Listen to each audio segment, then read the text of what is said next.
দ্বিতীয় মেয়াদে যুক্তরাষ্ট্রের প্রেসিডেন্ট হিসেবে দায়িত্ব নেওয়ার পর প্রথম বিদেশ সফরে সৌদি আরব গেলেন ডোনাল্ড ট্রাম্প। এটা কোনো সাধারণ সফর নয়, এর পেছনে রয়েছে অনেক কূটনৈতিক খেলা, অর্থনৈতিক হিসাব আর মধ্যপ্রাচ্যের নতুন শক্তির সমীকরণ। সৌদি আরবের রাজধানী রিয়াদে কিং খালিদ আন্তর্জাতিক বিমানবন্দরে অবতরণের পর ট্রাম্পকে স্বাগত জানাতে হাজির ছিলেন স্বয়ং যুবরাজ মোহাম্মদ বিন সালমান। ট্রাম্পের জন্য বিশেষভাবে প্রস্তুত ছিল রয়্যাল টার্মিনাল। আর বিশেষ দৃষ্টিগোচর হয় একটি বিষয়, লাল নয় বরং বেগুনি গালিচায় তাকে অভ্যর্থনা জানানো হয়। মধ্যপ্রাচ্যের কূটনৈতিক প্রোটোকলে এই বেগুনি গালিচা সাধারণত রাজা, সুলতান বা আন্তর্জাতিকভাবে সবচেয়ে গুরুত্বপূর্ণ মেহমানদের জন্য ব্যবহার করা হয়। অর্থাৎ সৌদি আরব এই সফরের গুরুত্ব বিশ্বকে স্পষ্টভাবে জানিয়ে দিয়েছে।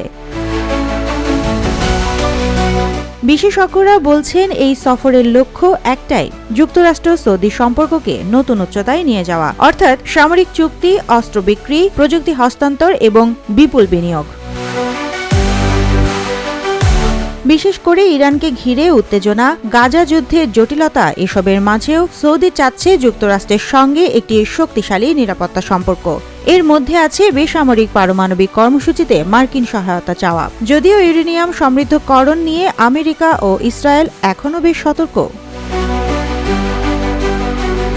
অন্যদিকে সৌদি আরব আগেই ঘোষণা দিয়েছে তারা যুক্তরাষ্ট্রে প্রায় $600 বিলিয়ন পর্যন্ত বিনিয়োগ করেছে। এবার সেটা $1 ট্রিলিয়নে নিতে চায়। ট্রাম্পের সফরকে ঘিরে প্রযুক্তি খাত, পরিকাঠামো ও প্রতিরক্ষা চুক্তিতে কয়েকটি বড় বিনিয়োগ প্রকল্প চূড়ান্ত হতে পারে।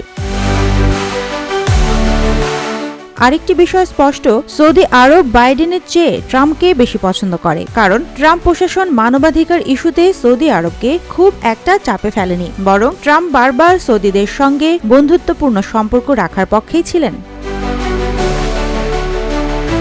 সব মিলিয়ে ট্রাম্পের এই সফর শুধু সৌদি মার্কিন সম্পর্কের দিকেই নয়, বরং গোটা মধ্যপ্রাচ্য রাজনীতির ওপর দীর্ঘমেয়াদী প্রভাব ফেলতে পারে।